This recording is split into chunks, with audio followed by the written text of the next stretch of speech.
നിതിൻ, കഴിഞ്ഞ ദിവസം കെ സുധാകരനും കോൺഗ്രസ് നേതൃത്വവുമായി ഇടഞ്ഞു നിൽക്കുന്ന ആ ഒരു സാഹചര്യത്തിൽ രാവിലെ ഒരു 10 മണിയോടെ ഒരു ബ്രേക്കിംഗ് വാർത്ത ഇവിടെ മാധ്യമങ്ങൾ പുറത്തുവിടുകയാണ്. കെ സുധാകരൻ പുതിയ പാർട്ടി രൂപീകരിക്കുകയാണ്, മത്സരിക്കാൻ പോവുകയാണ് എന്നൊക്കെ പറഞ്ഞിട്ട് ഭയങ്കര ബ്രേക്കിംഗ് വാർത്തയായിരുന്നു. പ്രത്യേകിച്ച് എനിക്കൊന്നും റിപ്പോർട്ടറിലെ അരുൺകുമാറാണ് ഭയങ്കരമായി ഹൈലൈറ്റ് ചെയ്താണ് ആ വാർത്ത അദ്ദേഹം അവതരിപ്പിക്കുന്നത്. കെ സുധാകരൻ പാർട്ടി പൂർത്തീകരിച്ചു, ഇനി അതിന് പേര് കൂടി ഇട്ടാൽ മതി എന്ന രീതിക്കായിരുന്നു. ശരിക്കും പറഞ്ഞാൽ ആ വാർത്ത അവതരിപ്പിക്കുമ്പോൾ തന്നെ അദ്ദേഹം പറയുന്നുണ്ട്, ഗുഡ് ബൈ പറഞ്ഞു കെ സുധാകരൻ. ഗുഡ് ബൈ, അതായത് രണ്ടുപേരും സംസാരിക്കുമ്പോൾ അഭിപ്രായ വ്യത്യാസം ഉണ്ടാകാൻ സ്വാഭാവികം. അപ്പൊ പറഞ്ഞു പിരിയാൻ നേരത്ത് ഗുഡ് ബൈ പറഞ്ഞിറങ്ങുന്നു, ഉടനെ അതിനെ വ്യാഖ്യാനിക്കുന്നത് പുതിയ പാർട്ടി രൂപീകരിക്കുന്നതാണ്. ഇതാണോ ശരിക്കുള്ള മാധ്യമ പ്രവർത്തനം? കാരണം മണിക്കൂറുകൾക്കുള്ളിൽ അത് മാറ്റി പറയേണ്ടി വന്നു അവർക്ക്. തീർച്ചയായും കേരളത്തിലെ മാധ്യമങ്ങൾ കഴിഞ്ഞ 2 ദിവസം മുമ്പ് രാവിലെ തൊട്ട് വൈകുന്നേരം വരെ ചർച്ച ചെയ്ത ഒരു വിഷയം, കെ സുധാകരൻ പാർട്ടി വിട്ടുപോകുന്നു വാർത്ത കൊടുക്കുന്നു, കെ സുധാകരൻ BJP-യിലേക്ക് വാർത്ത കൊടുക്കുന്നു, കെ സുധാകരൻ പുതിയ പാർട്ടി രൂപീകരിക്കുന്നു വാർത്ത കൊടുക്കുന്നു, കെ സുധാകരൻ സ്വതന്ത്രനായി മത്സരിക്കുന്നു വാർത്ത കൊടുക്കുന്നു, കെ സുധാകരൻ സ്വതന്ത്രനാകുമ്പോൾ 15 മണ്ഡലങ്ങളിൽ മറ്റ് ആൾക്കാരെ നിർത്തുന്നുണ്ട്, വിമതരുണ്ടാവുന്ന വാർത്ത കൊടുക്കുന്നു. ഇങ്ങനെ പല വാർത്തകൾ കേരളത്തിലെ മാധ്യമങ്ങൾ 2 ദിവസം ഇത് ചർച്ച ചെയ്തു.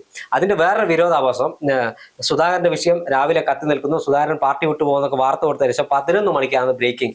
കെ സുധാകരൻ സീറ്റ് ഉറപ്പിച്ചു, കണ്ണൂരിൽ സുധാകരൻ മത്സരിക്കും. പിന്നീട് രണ്ടാമത്തെ വാർത്ത, ഈ നിർണായക ഇടപെടൽ നടത്തിയത് AK ആന്റണിയും രമേശ് ചെന്നിത്തലയും, ഇതും വാർത്ത. എന്നാൽ വൈകിട്ട് ഇതേ ചാനലിൽ ഒരു വാർത്ത കൊടുക്കുന്നു, കെ സുധാകരന് സീറ്റില്ല, വഴങ്ങേണ്ടെന്ന് AICC-യുടെ തീരുമാനം, മല്ലികാർജ്ജുൻ ഖാർഗെ തീരുമാനമെടുത്തു.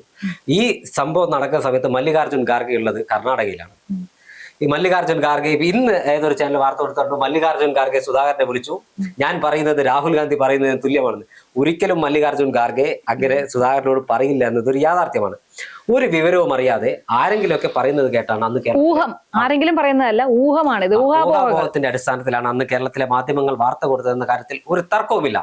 കാരണം കൃത്യമായ ഒരു സോഴ്സ് ഇല്ലാതെ കേരളത്തിലെ മാധ്യമങ്ങളോട് ആരാണ് പറഞ്ഞത് AICC പട്ടിക തിരുത്തിയെന്ന്? അതിന് ഉത്തരവില്ല. അവര് ചില ചാനൽ കൊടുത്തു, ഫസ്റ്റ് ഓൺ റിപ്പോർട്ടർ എന്ന് പറഞ്ഞാണ് പറഞ്ഞത്. അതായത് സുധാകരനെ സ്ഥാനാർത്ഥിയായി തീരുമാനിച്ചു, ഹൈക്കമാൻഡ് സുധാകരന് മുന്നിൽ മുട്ടുമടക്കി എന്നാണ് വാർത്ത കൊടുത്തത്. ഹൈക്കമാൻഡ് തലേ ദിവസം തീരുമാനിച്ചതിൽ നിന്ന് ഒരു അടി പിറകോട്ട് പോയിട്ടില്ല. സുധാകരൻ എന്തായാലും അദ്ദേഹം ഇടങ്ങിയ സുധാകരനെ നേതാക്കന്മാർ വിളിച്ചിട്ടാണ്. സ്വാഭാവികമായ ഒരു പാർട്ടിയിൽ അദ്ദേഹത്തെ ആശ്വസിപ്പിക്കാൻ പാർട്ടി നേതാക്കന്മാർ വിളിക്കുമെന്ന കാര്യത്തിൽ അതിൽ AK ആന്റണി, രമേശ് ചെന്നിത്തലയും VT സതീശനും KC വേണുഗോപാലോ എല്ലാവരും വിളിച്ചിട്ടുണ്ട്. ഒരു നേതാവിനോട് നിങ്ങൾക്ക് ഇങ്ങനെ സംഭവം ഉണ്ട്, നിങ്ങൾ വിളിച്ചിട്ടുണ്ടാവുന്ന കാര്യത്തിൽ തർക്കമില്ല. പക്ഷേ ഇവർക്കാരാണ് സുധാകരൻ പാർട്ടി രൂപീകരിക്കുന്ന വാർത്ത കൊടുത്തത്? ഇവർക്കാര് സുധാകരന് സീറ്റ് കൊടുത്ത് AICC വഴങ്ങി, AICC സുധാകരന് മുന്നിൽ മുട്ടുമടക്കുമെന്ന് പറഞ്ഞ ആളുകൾ ഇത് വാർത്ത തിരുത്തി പറയാൻ തയ്യാറായില്ല എന്നതാണ് ഒരു യാഥാർത്ഥ്യം. കേരളത്തിൽ ചാനലുകൾ തമ്മിലുള്ള കിടമത്സരത്തിന്റെ പേരിൽ വാർത്താ വായന പോലും ഒരു റിയാലിറ്റി ഷോ തരത്തിലേക്ക് മാറിയിരിക്കുന്നുവെന്ന് കേരളത്തിലെ ജനങ്ങൾ പറയാൻ തുടങ്ങിയിട്ട് നാളുകളേറെ. കേരളത്തിലെ മാധ്യമ പ്രവർത്തകർക്ക് ഒരു അന്തസ്സായി തൊഴിൽ ചെയ്യുന്ന ഒരു സാഹചര്യം ഉണ്ടായിരുന്നു. എന്നാൽ ഇന്ന് കേരളത്തിലെ മുഖ്യധാര മാധ്യമങ്ങളിൽ വർക്ക് ചെയ്യുന്ന മാധ്യമ പ്രവർത്തകരെ അവരുടെ വിലയും നിലയും കളഞ്ഞു കുളിപ്പിച്ചത് ഈ മാധ്യമ സ്ഥാപനങ്ങൾ തന്നെയാണെന്ന കാര്യത്തിൽ ഒരു തർക്കവുമില്ല. നമ്മൾ ഉൾപ്പെടുന്ന ആളുകൾ ഇത്തരം ചാനലുകൾ വർക്ക് ചെയ്ത ആളുകളാണ്. നമ്മൾ ഒരു മാധ്യമ പ്രവർത്തകർക്ക് എത്രത്തോളം പ്രിവിലേജ് ലഭിച്ചിട്ടുണ്ട് അല്ലെങ്കിൽ പ്രിവിലേജ് ലഭിച്ചിരുന്നു എന്ന് നമുക്ക് കൃത്യമായി അറിയുന്ന ആളുകളാണ്. എന്നാൽ ഇന്നത് നമ്മൾ ഉൾപ്പെടുന്ന ആളുകൾക്ക് ലഭിച്ചിട്ടുണ്ടോ എന്ന് ചോദിച്ചാൽ ഇല്ല. എല്ലാവരും ഒരു മഞ്ഞ പത്രക്കാർ എന്ന ഒരു ലേബലിലേക്ക് ആൾക്കാർ പറയുന്ന ഒരു ആ തലത്തിലേക്ക് മാറിയിട്ടുണ്ട് എന്ന് തന്നെ പറയണം.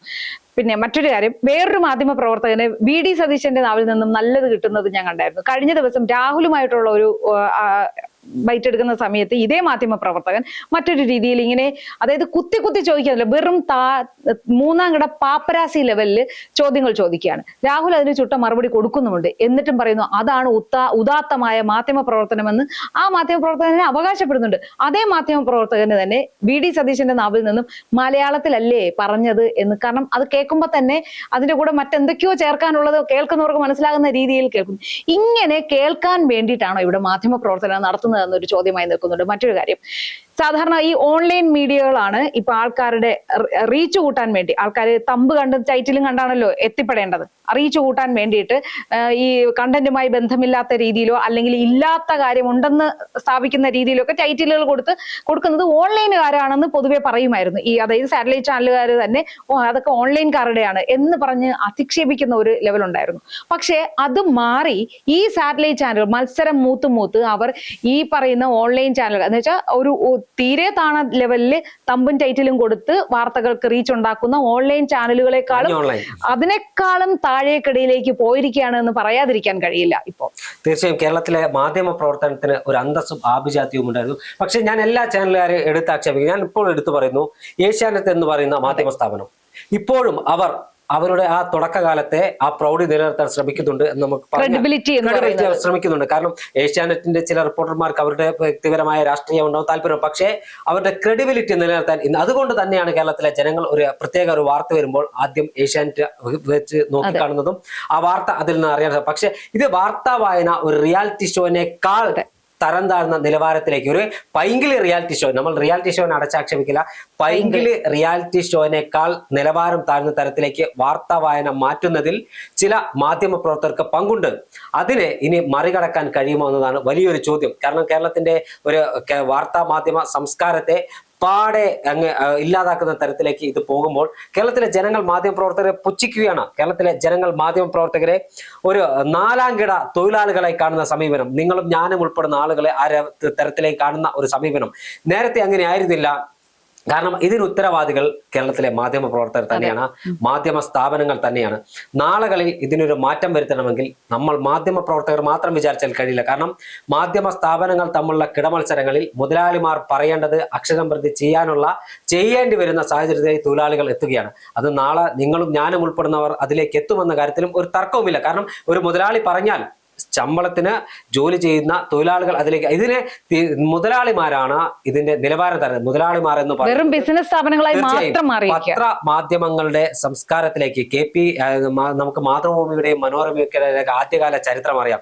അത്തരത്തിൽ കേരളത്തിലെ പത്രമാധ്യമങ്ങൾ അല്ലെങ്കിൽ ദേശീയ സ്വാതന്ത്ര്യ സമരത്തിന്റെ പോരാട്ടങ്ങളുടെ ഭാഗമായി സ്ഥാപിച്ച പത്രങ്ങളല്ല ഇന്ന്, അല്ലെങ്കിൽ ആ സംസ്കാരങ്ങളിലേക്കല്ല ഈ പൊതു മാധ്യമ സ്ഥാപനങ്ങൾ എത്തിയിരിക്കുന്നത്. ദൃശ്യമാധ്യമങ്ങൾ കേവലം കച്ചവട താല്പര്യങ്ങളിലേക്ക് മാറിയിരിക്കുന്നു. കിടമത്സരത്തിൽ എന്നും വിളിച്ചു പറയുന്ന തരത്തിലേക്ക് ഈ മാധ്യമ സ്ഥാപനങ്ങൾ മാറുമ്പോൾ മാധ്യമ പ്രവർത്തനത്തിന്റെ അന്തസ്സും അതിന്റെ ആഭിജാത്യവും കളഞ്ഞു കുളിക്കുകയാണ്. ഇത് കേരളത്തിലെ ജനങ്ങൾക്ക് ഇപ്പോൾ മാധ്യമ പ്രവർത്തകരുള്ള പുച്ഛത്തിന്റെ കാരണം മാധ്യമ സ്ഥാപന മുതലാളിമാരാണ്.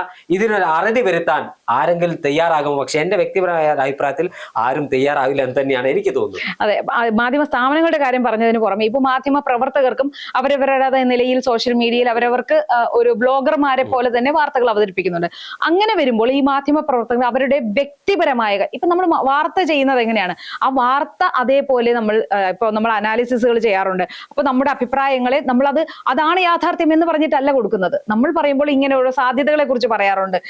ഈ ഓരോന്ന് സംഭവിക്കുമ്പോൾ ഇങ്ങനെ ആയിക്കൂടെ എന്ന് നമ്മൾ ആശങ്കകൾ പങ്കുവെക്കാറുണ്ട്. എന്നതിലുപരി ചില മാധ്യമ പ്രവർത്തകർ അവരുടെ വ്യക്തിപരമായ കാര്യങ്ങളെ വാർത്തയായി അതാണ് യാഥാർത്ഥ്യം എന്ന രീതിയിൽ ആൾക്കാർക്ക് മുന്നിൽ അവതരിപ്പിച്ച് തെറ്റിദ്ധരിപ്പിക്കുന്ന രീതിയിൽ ഒരു മാധ്യമ പ്രവർത്തകൻ എന്ന് പറയുന്ന ഒരാളുടെ ഫേസ്ബുക്ക് പോസ്റ്റ് കണ്ടതാണ്. അദ്ദേഹം ശ്രീനാദേവി കുഞ്ഞമ്മയെയും സ്വപ്ന സുരേഷിനെയും സരിത എസ് നായരെ 3 പേരുടെയും ചിത്രങ്ങൾ ഒന്നിച്ചു വെച്ചുകൊണ്ട് 3 പേരെയും ഒരേ തരത്തിൽ താരതമ്യം ചെയ്തുകൊണ്ട് ഒരു ഫേസ്ബുക്ക് പോസ്റ്റ് ഇട്ടിരിക്കുന്നു. ശ്രീനാദേവി കുഞ്ഞമ്മ ഇയാൾക്കെതിരെ മാനനഷ്ടത്തിന് കേസ് കൊടുത്തിട്ടുണ്ട് എന്നാണ് അറിയാൻ കഴിയുന്നത്. അതിൽ തന്നെ പരാമർശിക്കുന്നുണ്ട്, ഒരു വ്യക്തിക്കെതിരെ അനാവശ്യ പരാമർശം നടത്തുമ്പോൾ ആ വ്യക്തി മാനനഷ്ടത്തിന് കേസ് കൊടുത്താൽ ആ വ്യക്തി വീണ്ടും കടന്നാക്രമിക്കുക.